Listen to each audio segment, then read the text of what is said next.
Okay, let's unpack this. Chances are you have a bank account, right? Mm-hmm. Most people do. Maybe that's where your paycheck lands, where you pay bills from. And, for a lot of people, that feels like enough to handle their money. It feels sufficient, yeah.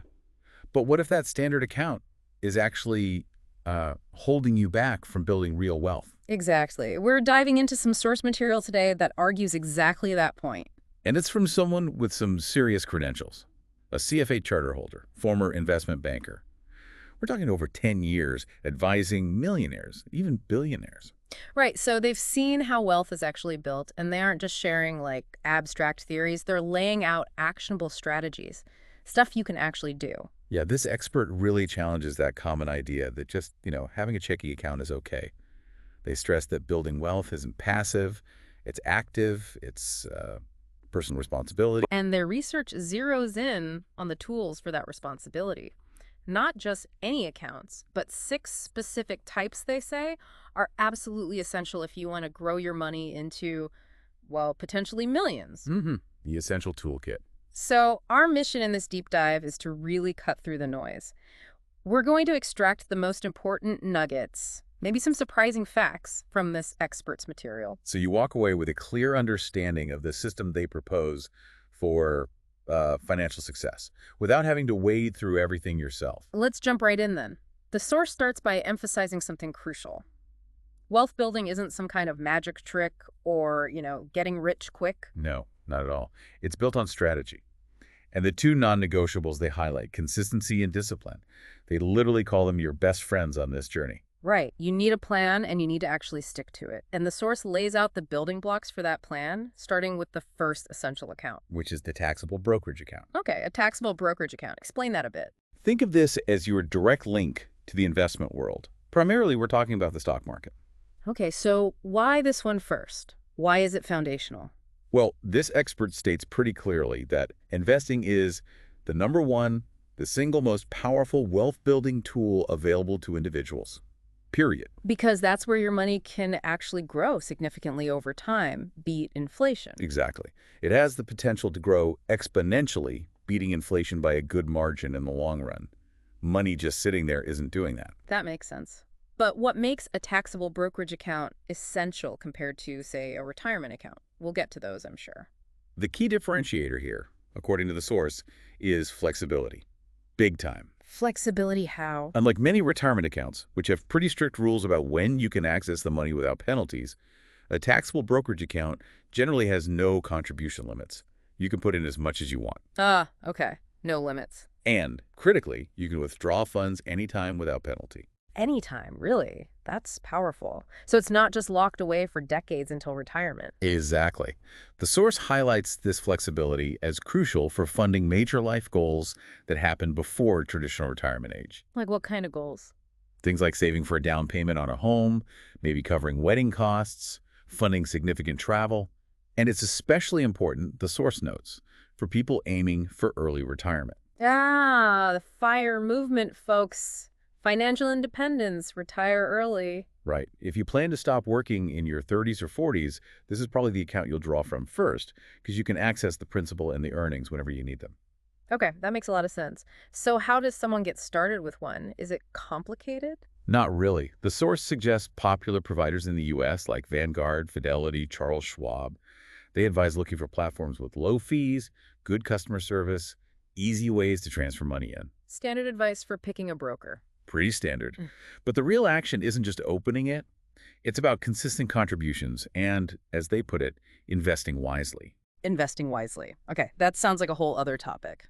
It is, and the source mentions it needs its own guide, but the core principle they emphasize here is just putting that money to work in the market consistently. Don't just let it sit as cash in the account. Got it. So, account number 1, taxable brokerage account.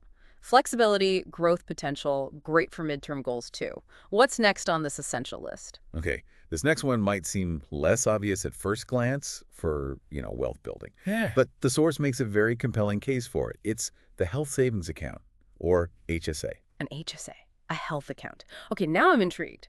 How is a medical account essential for building millions? Because, this expert argues, it offers something almost unique in the financial world.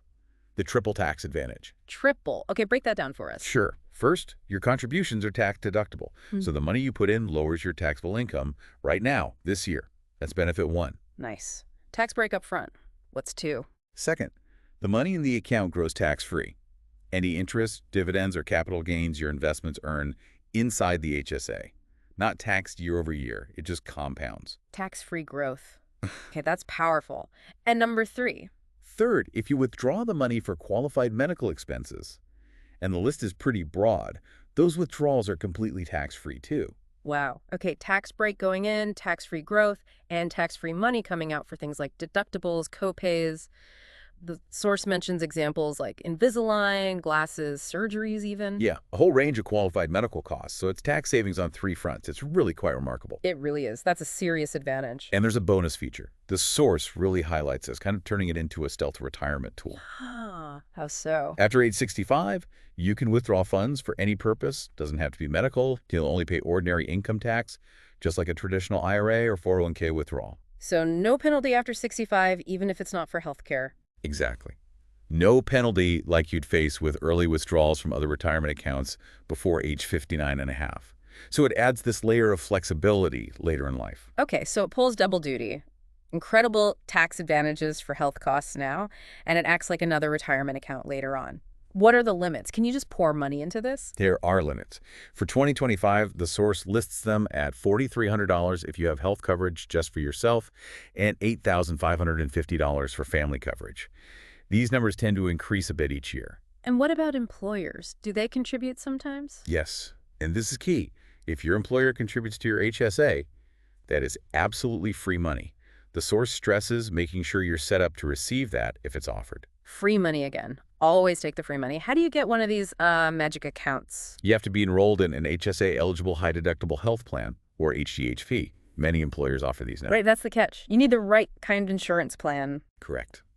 Once you have that, the source mentions providers like Fidelity, Lively, and HSA Bank, where you can open the account. But the crucial takeaway here, which they really stress, Let me guess. Invest the money. you got it. Invest the funds inside the HSA, especially the money you don't need for immediate medical expenses. Don't just let it sit in cash. Putting it into something like an S&P 500 index fund lets that tax-free growth really work its magic over decades. Okay, the HSA. Deceptively powerful. Triple tax advantage, plus that retirement flexibility. Very interesting. Moving on, account number three. This one's maybe a bit more straightforward. Right. A high-yield savings account, or HYSA. Right, HYSA. Sounds like what it is, a savings account, but with a higher interest rate. How does this fit into a system aimed at millions? Seems more basic. It is more basic, but it plays a critical role. The source points out that simply having your safe money earn some decent interest is crucial. While the brokerage and HSA are for growth, the HYSA is where you keep money you need safe and accessible in the near term. And it pays significantly more than a regular savings or checking account. Oh yeah, the source notes rates often between 4–3% recently, maybe higher sometimes depending on the market, compared to the, frankly, pathetic rates from traditional checking or savings accounts, often less than like 0.1%. Wow, big difference. So it's about putting your emergency fund and short-term savings to work, at least a little. Exactly. That higher interest rate helps your cash grow a bit, but critically it helps your money keep pace with or even beat inflation. The source notes inflation currently around, say, 2.5%. So money in a checking account is actively losing purchasing power. Every single day. The HYSA helps preserve that value for money you can't afford to put at risk in the market. So its primary role then is emergency funds, that 3 to 6 months of expenses, buffer, and short-term savings goals. Precisely. It's the ideal place for that emergency cushion. Also for money you're saving for things like a down payment you'll need in a year or two, maybe a home renovation project, a big vacation fund. And it's safe, right? Not invested. Correct. It's FDIC insured up to the standard limits, just like a regular bank account. Yeah. So your principal is protected. Any specific providers mentioned for HYSAs? The source lists popular online options like Marcus by Goldman Sachs, Ally, SoFi. There are many others too. And the actionable tip here. Simple but powerful. Automate transfers from your checking account into your HYSA. Make building that safety net and hitting those short-term goals automatic. Don't rely on remembering to move the money. Automate, automate. That theme keeps popping up. Consistent action is key. All right, account number 4. This one should be familiar. Very likely yes, especially if you work for a company. It's the 401k. Your classic tax-deferred retirement plan offered through an employer. Okay, the workhorse retirement account. Yeah. What are the big advantages the source highlights for the 401k in this specific system? Well, the primary one is the tax benefit up front. Your contributions are typically made with pre-tax dollars. Meaning it reduces your taxable income for the year you contribute, lowers your tax bill now? Exactly. So that's an immediate benefit. And then there's that point you mentioned earlier, the one the source calls. Free money, the employer match. Absolutely. This expert really hammers home the importance of the employer match. If your company offers one, say, they match 50 cents for every dollar you contribute up to 6% of your salary, or maybe dollar for dollar up to 3% or 5%, whatever it is. You have to contribute at least enough to get the full match. You must. It's an instant guaranteed return on your investment. You simply cannot get that anywhere else reliably. Leaving match money on the table is just, well, leaving wealth behind. It's a mistake. Can't argue with free money. What about contribution limits for a 401k? How much can you put in? For 2025, the source notes the standard limit is $23,500. And there's usually a higher catch-up contribution allowed if you're age 50 or older, letting you save even more as you get closer to retirement. Okay, hefty limits. And beyond just contributing enough to get the match, any management tips the source gives? Yeah, they recommend logging into your 401k account regularly, maybe once a year or so, to review and potentially adjust your investment strategy inside the account. Adjust based on what? Mostly based on your age and your timeline to retirement. The general principle they mention is taking more investment risk, maybe being more heavily in stocks when you're younger and have decades for growth and to recover from any market downturns. And then shifting towards safety as you get older. Exactly. Gradually shifting to safer investments, like bonds, as you approach retirement age to preserve capital. Align your risk with your time horizon. Makes total sense. Yeah. Okay, that's the 401k. Now, you mentioned another retirement account, closely related but different. Yes, account number 5, the Roth IRA. Now, this is an individual retirement account. Meaning you open it yourself, it's not tied to your employer like a 401k. Correct. Anyone with earned income below certain limits can potentially open one. So how does this one differ fundamentally from the 401k, and what's its unique power in this system? The fundamental difference is taxes. It's kind of the mirror image of a traditional 401k. With a Roth IRA, you contribute money you've already paid taxes on after-tax dollars. Okay, so no tax break now. Why do it then? Because the massive benefit comes later. All qualified withdrawals in retirement, both your contributions and all the earnings, are completely 100% tax-free. Whoa. Tax-free income in retirement, that's huge. It's incredibly powerful.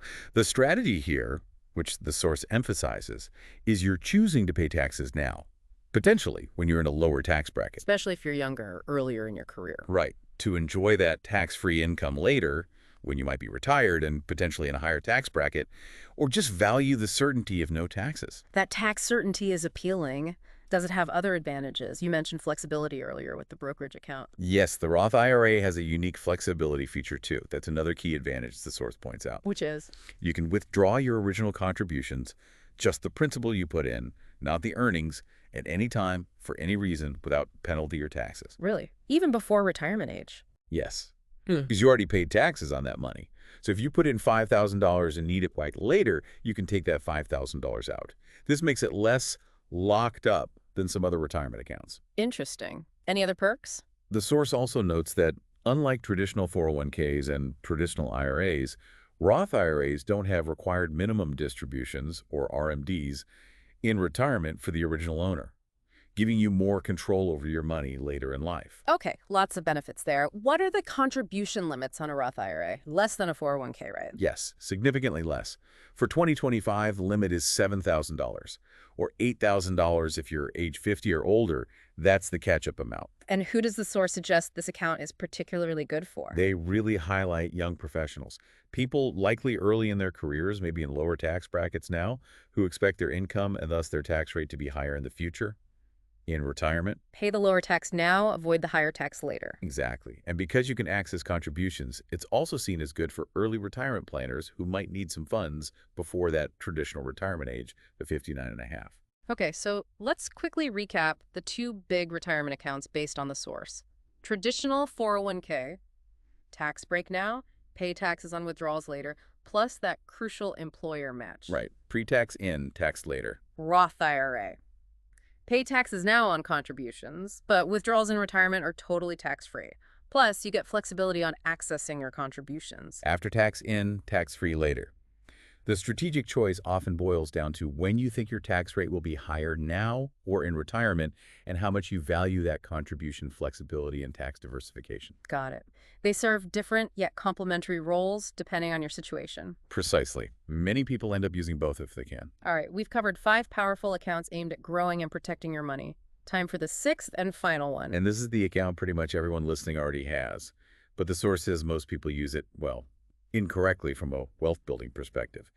It's the checking account. Okay, the humble checking account. We all know what it is. What's the essential insight here? What's the mistake?